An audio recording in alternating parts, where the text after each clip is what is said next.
कमर का दर्द, back pain एक ऐसी समस्या है कि जिसकी वजह से कई लोग परेशान हैं, कई लोग उससे सफ़र कर रहे हैं। वो एक ऐसी कंडीशन है कि जिसकी वजह से कई लोगों की रूटीन लाइफ डिस्टर्ब हो जाती है, कई लोगों की रूटीन जॉब डिस्टर्ब हो जाती है। कमर का दर्द और बैक पेन की वजह से हमें पूरे दिन अनकंफर्टेबल महसूस होता है और हम अच्छी तरह से कोई भी काम नहीं कर सकते।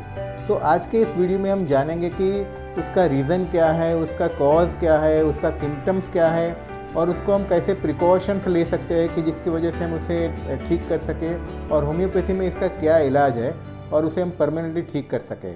कमर का दर्द किसी भी एज ग्रुप में हो सकता है और उससे कई सारे रीज़न्स हो सकते हैं। ह्यूमन बैक कई सारे स्ट्रक्चर से जुड़ा हुआ है जिसमें complex muscles, ligaments, tendons, disc, bone और ये सभी के सपोर्ट से बना हुआ है और उसी की वजह से हमारा मूवमेंट सभी दिशा में हो सकती है। तो ये सारे स्ट्रक्चर में अगर कोई भी प्रॉब्लम हुआ, किसी भी तकलीफ हुई तो हमें बैक पेन होने का चांसेस रह सकता है। सबसे पहला जो रीज़न है वो स्ट्रेन, इंजरी, टेंशन। कोई भी चीज़ हमने ज़्यादा हैवी वज़न वाली चीज़ें हम ज़्यादा लिफ्टिंग करते हैं तो उसकी वजह से हमारे मसल्स में स्ट्रेन पड़ता है, इंजरी भी हो सकती है और उसी की वजह से भी बैक पेन होने का चांस है। दूसरा एक है कि इम्प्रॉपर वे से हम कोई भी चीज़ हम उठाते हैं कि जिसका वे प्रॉपर नहीं होता है तो भी हमारे मसल्स के अंदर जर्क हो सकता है, मसल्स भी और लिगामेंट्स में भी इंजरी हो सकती है, तो भी एक रीज़न हो सकता है। दूसरा एक है कि हमारा जो मूवमेंट, अगर हमने कोई ऐसा मूवमेंट हमारा बॉडी का हो गया, ऑकवर्ड मूवमेंट हो गया कि जिसकी वजह से हमारे जो मसल्स है उसमें कोई जर्क आ गया है, इंजरी आ गई, तो भी एक रीज़न हो सकता है। कई ऐसे स्ट्रक्चर प्रॉब्लम की वजह से भी हमारा बैक पेन का प्रॉब्लम हो सकता है। हमारे जो स्पाइनल कॉर्ड होते हैं, जो वर्टिब्रा होती है, वर्टिब्रा के बीच में जो लिगामेंट और टेंडन्स होते हैं तो उसे गादी भी कहते हैं।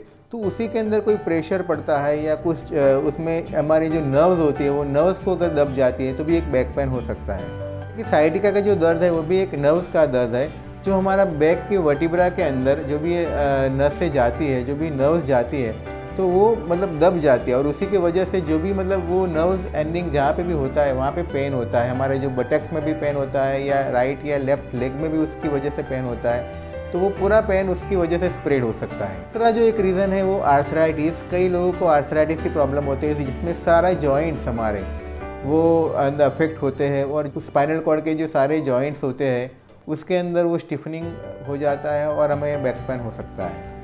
ऑस्टियोपोरोसिस भी एक रीज़न हो सकता है जिसके अंदर अगर हमारे कैल्शियम की कमी होती है हड्डियों में तो उसकी वजह से भी हमारा कमर का दर्द हो सकता है।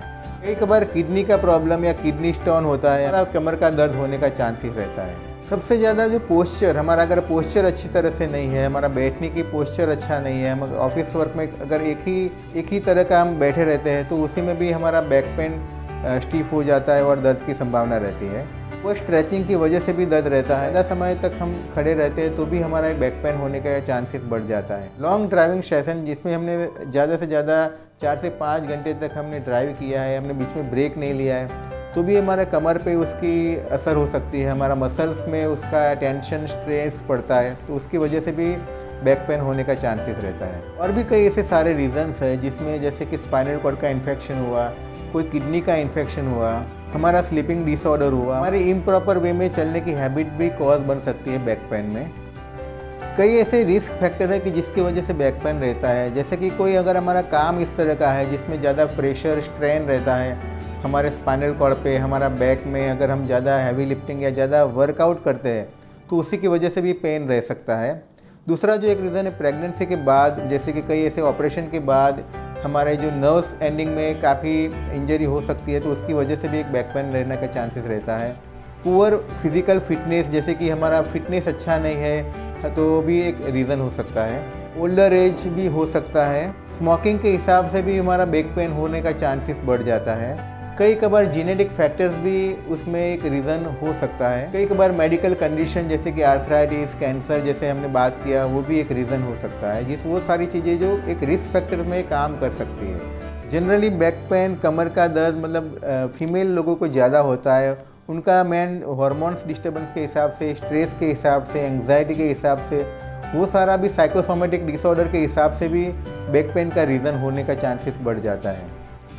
सिम्टम्स में जैसे हम कह सकते हैं कि हमारा सर्वाइकल की जो एंडिंग होता है उससे लेके हमारा जो सैक्रल रीजन होता है, लंबर रीजन होता है, कहीं पे भी दर्द होने का चांसेस हो सकता है। और वो जो दर्द मतलब कई कबार हमारे दोनों पैरों में भी स्प्रेड होने का चांसेस होता है, उसकी वजह से नमनेस या फिर टिंगलिंग सेंसेशन भी हो सकता है। ज़्यादा दर्द होने के हिसाब से जो सिम्टम्स में हमारा जो वेट लॉस होने का चांसेस है, कई कबार फीवर उससे बार बार हो जाता है, कई कबार स्वेलिंग हो जाता है बैक में, कभी कभार उसकी वजह से इन्फ्लामेशन भी होने का चांसेस रहता है। कभी कभार बैक पेन के साथ साथ हमारा जो यूरिन इनकॉन्टिनेंस, कभी कभार यूरिन भी हमें प्रॉब्लम होता है, हमें उसको बार बार जाने की आदत हो जाती है, या फिर वह कभी कभार रुक रुक के भी यूरिन आता है।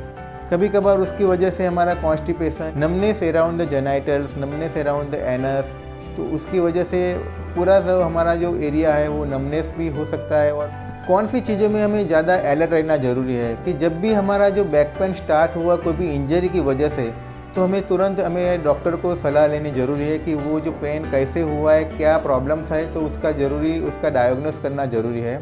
दूसरा जो है वो हमने प्रॉपर रेस्ट करने के बाद भी, 1 या 2 दिन हमने रेस्ट किया फिर भी हमारा जो बैक पेन नहीं जा रहा है, तो तुरंत हमें नज़दीक के डॉक्टर की सलाह लेने की ज़रूरत है। तीसरा जो है वो वीकनेस, अगर हमारा जो बैक पेन के साथ साथ एक्सट्रीम वीकनेस रहता है तो भी हमें थोड़ा सीरियस लेना ज़रूरी है और उसे तुरंत हमें डायग्नोस करना ज़रूरी है। बैक पेन के साथ साथ फीवर भी रहता है, तो वो एक बार इन्फ्लामेशन या इन्फेक्शन का भी साइन हो सकता है, तो उसमें हमें सीरियस लेके डॉक्टर को तुरंत बताना ज़रूरी है। मतलब weight loss, unexplained weight loss back pain के साथ होता है, तो तुरंत हमें नज़दीक के डॉक्टर को सलाह लेने की ज़रूरत है। डायग्नोसिस में कई ऐसे, जैसे कि हमने रेस्ट किया, 5 से 6 दिन रेस्ट किया फिर भी हमारा पेन नहीं जा रहा है, या फिर हमारा जो इंजरी के बाद प्रॉब्लम हुआ, तो डायग्नोस करना जरूरी है। डायग्नोसिस में एक्सरे हो सकता है, या एमआरआई या सीटी स्कैन हो सकता है, कमर बोन स्कैन, कई कबार ऑस्टियोपोरोसिस की वजह से अगर हमारा होता है तो बोन स्कैन भी करना ज़रूरी है।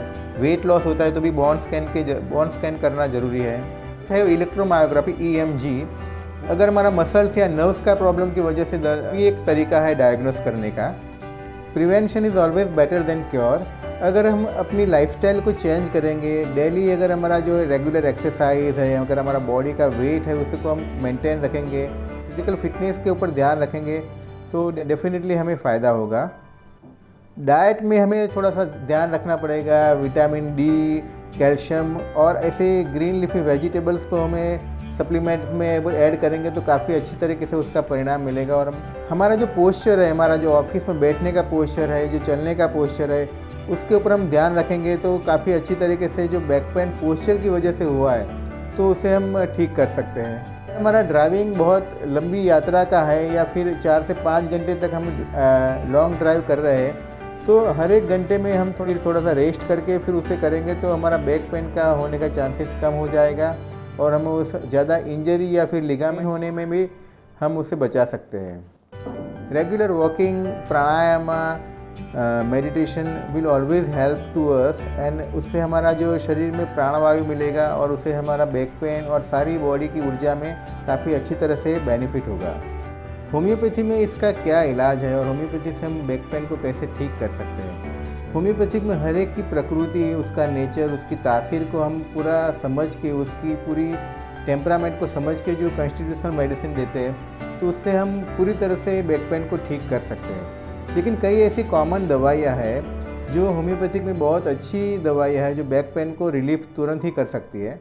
जैसे कि सबसे पहले जो उसका नाम है रस्टॉक्स। अगर किसी को भी ये बस स्प्रेन हो गया हो या फिर उसका मसल्स या लिगामेंट में ज़्यादा इंजरी हो गई हो, तो उसकी वजह से अगर हमारा जो बैक पेन हुआ हो और वो जो बैक पेन का जो पेन है वो स्टिफ हो गया हो, मॉर्निंग में उसका पेन ज़्यादा बढ़ जाता हो, तो रस्टॉक्स 30 हम ले सकते हैं, उसका बहुत अच्छा रिजल्ट मिलेगा। दूसरी जो एक मेडिसिन है वो ब्रायोनिया अल्बा 30। ब्रायोनिया भी अगर थोड़ा सा भी मूवमेंट करते हैं तो हमारा दर्द, वो चाहे या ऊपर का बैक पेन हो या फिर नीचे का लंबे को, तो उसमें भी अगर थोड़ा सा भी मूवमेंट से अगर हमारा दर्द होता है, हम बिल्कुल, हमें जो रेस्ट पोजीशन में चाहिए, तो उसी कंप्लेन की आधारित अगर हमारा जो प्रॉब्लम्स रहता है, हम थोड़ा सा भी मूव नहीं कर सकते, तो उसमें ब्रायोनिया 30 हम ले सकते हैं, उसका बहुत अच्छा रिजल्ट मिलेगा। जब भी हमारा दर्द जो सैक्रल पॉइंट में, जो सबसे जो लास्ट जो हमारा जो स्पाइनल कॉर्ड का जो होता है हड्डी, अगर वहाँ पे अगर दर्द होता है तो एस्क्यूलस हिप 30 वो बहुत अच्छी दवाई है, वो भी बैक पेन में बहुत इफ़ेक्टिव दवा है। तो अगर हमारा सैक्रल रीजन में अगर दर्द है तो एस्क्यूलस 30 भी हम ले सकते हैं। चौथी दवाई है वो कालिकाप 30।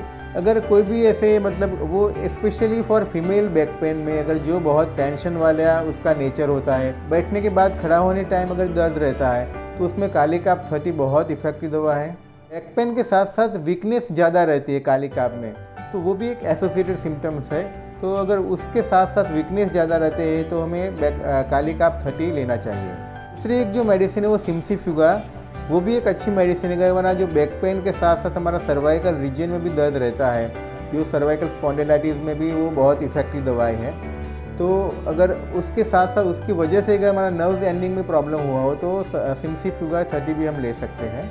बहुत एक अच्छी दवा है आर्निका 30। अगर कोई भी इंजरी हुई हो, अगर ब्लंट इंस्ट्रूमेंट से या हम कहीं पे गिर गए हैं और उसकी वजह से अगर हमारा बैक पेन हुआ हो, बहुत पहले अगर कुछ भी चीज़ हमें लग गई है और उसकी वजह से हमारा जो बैक पेन हुआ है, तो आर्निका बहुत इफेक्टिव दवा है।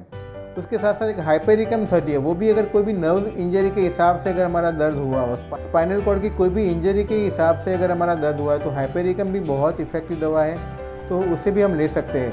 अगर दर्द के साथ साथ जो नमनेस रहता है, टिंगलिंग सेंसेशन होता है, तो उसमें हाइपेरिकम बहुत अच्छा इफेक्टिव दवाई है। और भी कई ऐसी सारी दवाई है, जैसे कॉलोसिन 30, मैकफॉस 30 बहुत इफेक्टिव दवा है वो भी बैक पेन में। साथ में कालमिया 30 भी बहुत अच्छी दवाई है। और भी कई सारी मेडिसिन है जो अगर हम उसके सिम्टम्स और उसकी नेचर और तासीर के हिसाब से दवाई देंगे तो बहुत अच्छा सा परिणाम मिलेगा उसमें। और भी अगर कोई पर्टिकुलर पार्ट में जो पेन होता है और उसका जो सिम्टम्स के हिसाब से पता नहीं चलता, तो आप मुझे कमेंट बॉक्स में आप शेयर कर सकते हो, तो I will advice for this particular pain. और भी अगर कोई क्वेश्चन है या कोई भी दुविधा है या कोई भी अगर आपको डिसीज़ के बारे में जानना है, तो मुझे आप कमेंट बॉक्स में आप कमेंट कर सकते हो, तो I will be happy to answer you. Thank you very much. Stay happy, stay healthy and keep smiling.